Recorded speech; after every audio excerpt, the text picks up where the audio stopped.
Với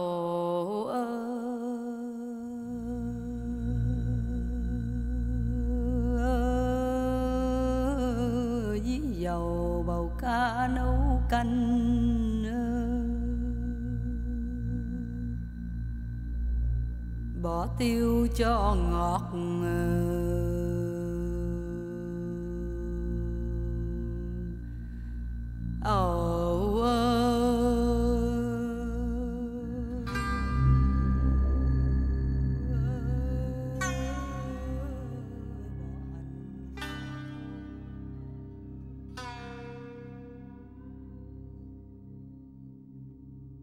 In Southeast Asia, deep in the jungles of Cambodia, lies a city that was lost for 600 years. It is practically in ruins, yet it is still considered to be one of the 7 wonders of the world. Cambodia, today known as Cambodia, shares a border with Thailand, Laos and Vietnam, and the region has recently begun to see an increase in foreign visitors after many years of unrest. The most recent episodes being the brutal Khmer Rouge regime and the war in neighbouring Vietnam. Cambodia's flag is made up of 3 horizontal stripes, blue top and bottom, and a central red stripe which contains a symbol. It is this symbol that we are now going to look at more closely. The temple Angkor Wat, truly one of the wonders of the universe. Suryavarman II, monarch of the Khmer Empire, which ruled this area, began building the temple around the year 1113. Or at about the same time as Icelander Leif Erikson discovered America, and the Nordic Vikings started brandishing their quills and writing books. By then the people of India had been writing books for centuries. Before we go on, we should note that what we call Angkor Wat is actually only one of many ruined temples in the area.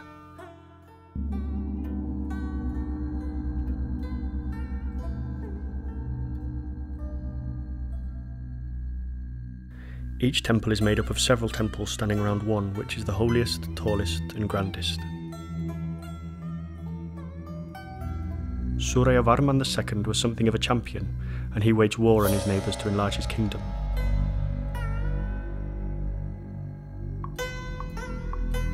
Between skirmishes, he carried on his ancestors' legacy by building palaces, houses and temples.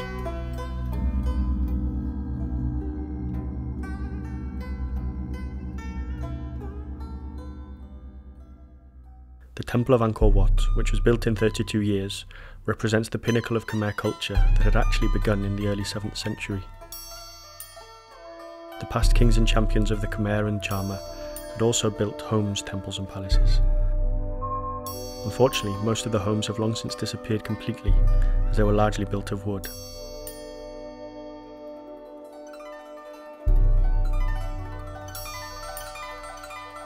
Some of the towers have fallen, but others still stand. The one in the centre symbolises Mount Meru, which is the home of the gods.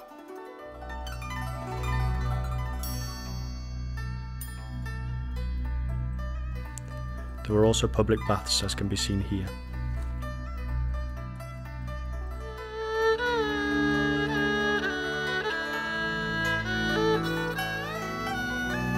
The building materials are both sandstone and red clay, which has the qualities of being soft and pliable when dug from the earth, but when exposed to air it becomes hard and durable. Hallways are all around between the towers with beautifully decorated walls.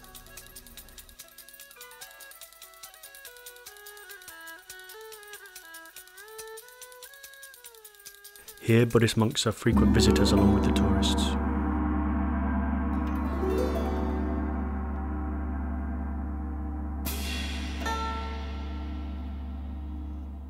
Among the many pictures on the walls are these dancing girls, so-called apsaras, divine creatures like angels or the muses of Greek mythology who followed the gods and doted on them. And as can be seen here, the heat can often be too much even for the locals.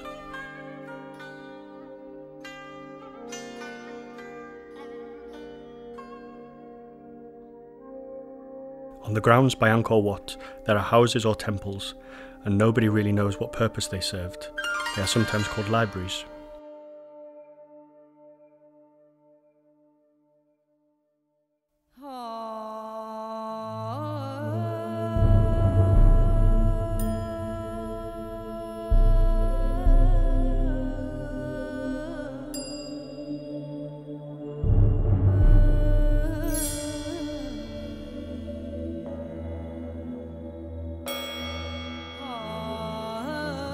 Next we head to Preah Khan. We walk on a beautiful path guided by statues on both sides. Gods stand on the south side, and asuras or devils, sworn enemies of the gods, on the north side. As can be seen, some of the statues have lost their heads because bandits have raided these areas and most likely sold the heads to collectors and museums.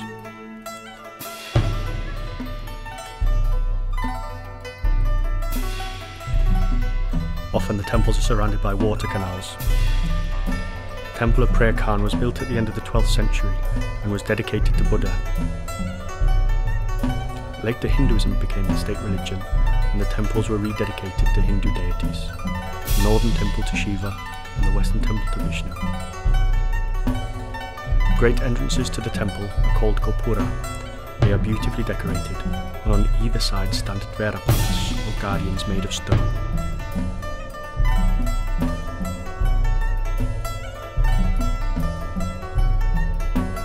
On the walls you can also see devatas, or goddesses. And here sit three nuns in prayer. In Buddhist times, these were representations of the Buddha himself. All around are small prayer rooms, as can be seen, but here, like in other places, their grandeur is faded by time.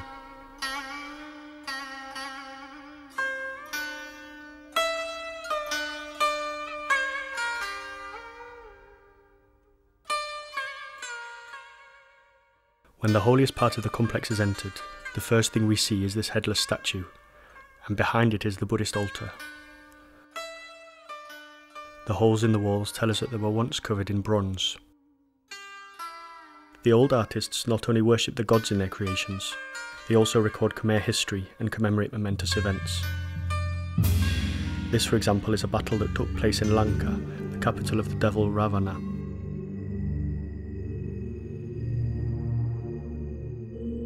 Here as elsewhere, the beautiful Apsaras dance on.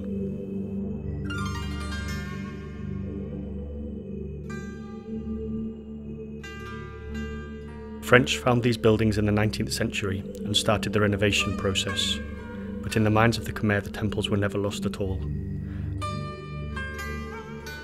However, the jungle reclaimed the temples and trees still grow on and among the ruins, so there is much work to be done.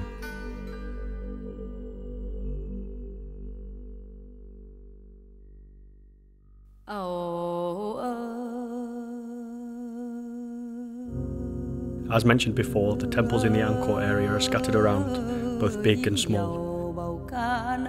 Inside them are many little chambers where sacrifices were offered to the gods.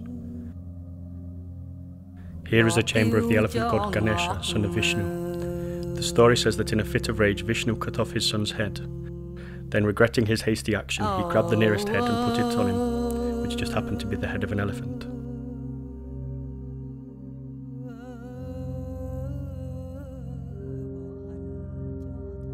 The Khmer created many architectural wonders. Amongst these is a well that was supposed to be sufficient for every living creature, apart from the overly thirsty elephant who was not allowed near it.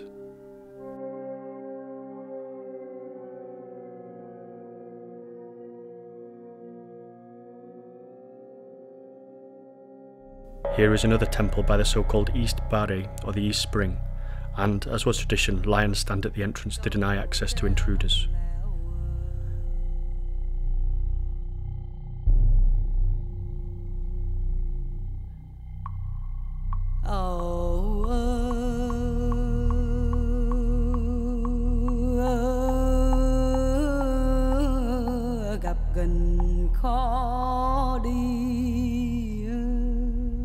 Elephants were very useful animals both for towing and riding, and were without a doubt quite intimidating when the Khmer rode them to war. Although this young elephant calf looks docile enough. Among the enemies of the gods were nagas, or snakes, that sometimes had many heads, and to fight them the gods called on the Garudas, who were mythological birdmen with lion's feet. Not the kind of creature you would like to meet down a dark alley.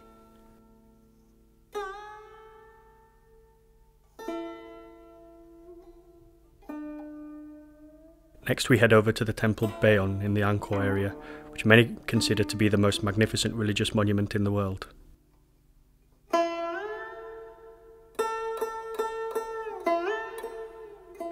The first buildings were most likely built around the year 1200 during the reign of King Jayavarman VII. These homes of the gods carry many signs of change because of the struggle between the Hindu and Buddhist religions. What first catches the attention is the number of towers of various heights. Nobody knows for sure how many there were originally, most likely 47, some say 54, but there are only 37 left today.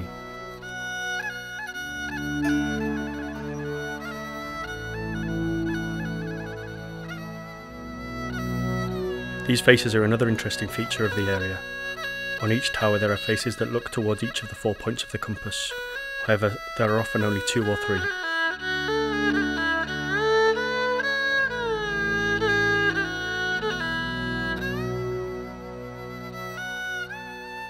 The temple, or more accurately the temples, have several floors, usually with elevated tunnels.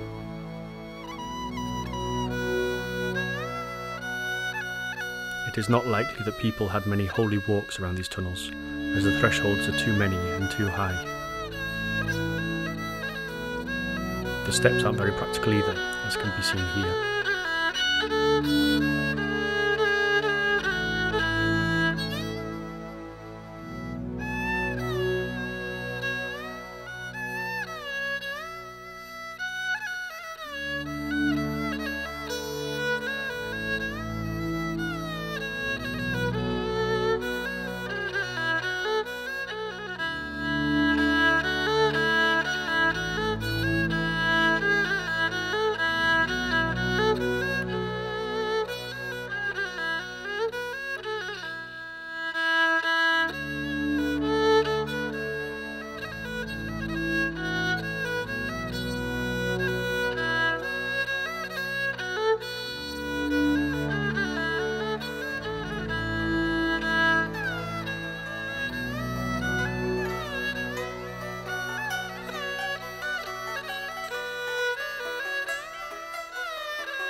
The third distinctive feature of the temple walls here in Bayonne are the countless bas-reliefs that tell the story of the daily lives of the people.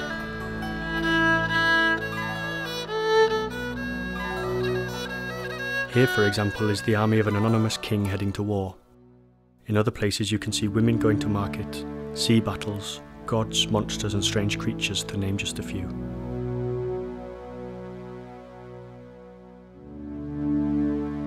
The Angkor area attracts many tourists, and the locals use the opportunity to dress in the style of their ancestors.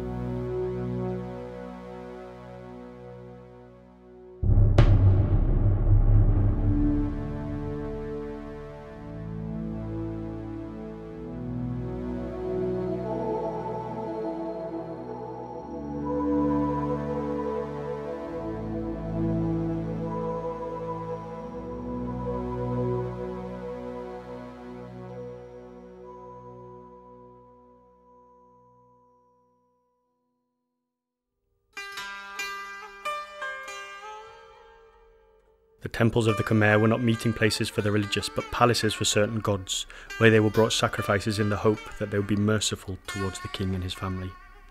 The more grandiose the temple, the better, despite the fact that the shrine itself is rather small.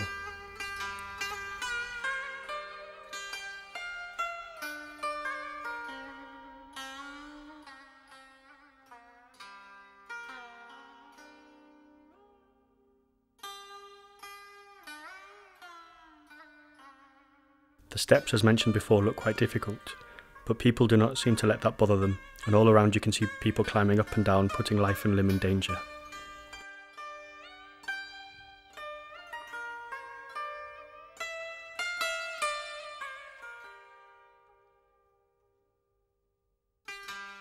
The biggest chamber is actually in Angkor Wat and is around 5 square meters. Inside was a statue of the gods standing on a pedestal. Some of the temples had room for up to 400 gods, and more were added as the years passed.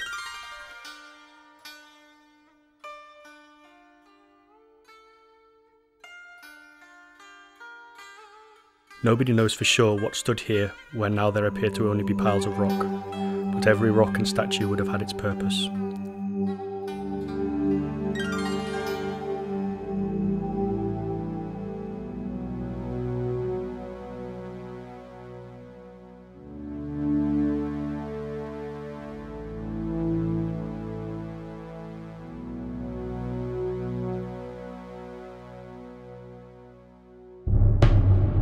Cambodia is a beautiful country, fertile and covered in trees.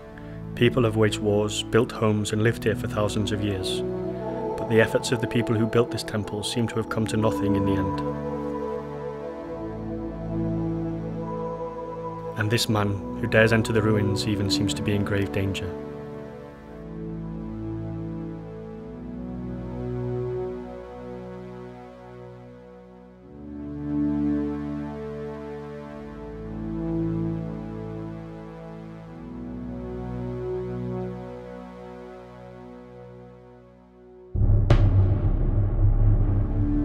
Khmer civilization passed its peak in the 13th century, but nobody knows for sure how the city of Angkor was lost and disappeared into the darkness of the jungle. At its highest, the population is believed to have been around 1 million. Some say that this excessive population increase caused the civilization to collapse. Others guess that the soil became infertile and food supplies failed.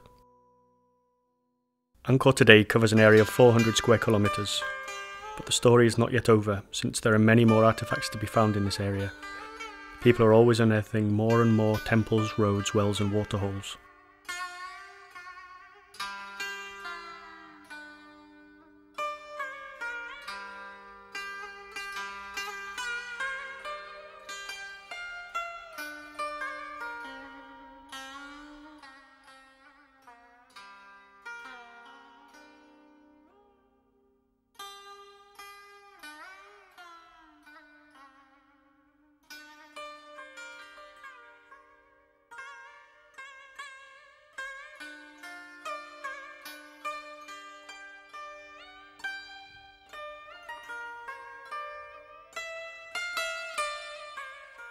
Everything in the world comes to an end, and these ruins may cause a little sadness for the passing of glory and beauty. But in their day, these decaying buildings that the ancestors of the current inhabitants built with blood, sweat and tears also likely brought happiness.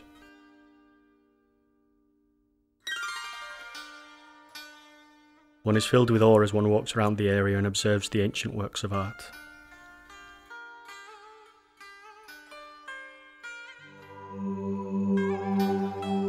We end our journey here at the small waterhole called Sra Srang, meaning royal bath.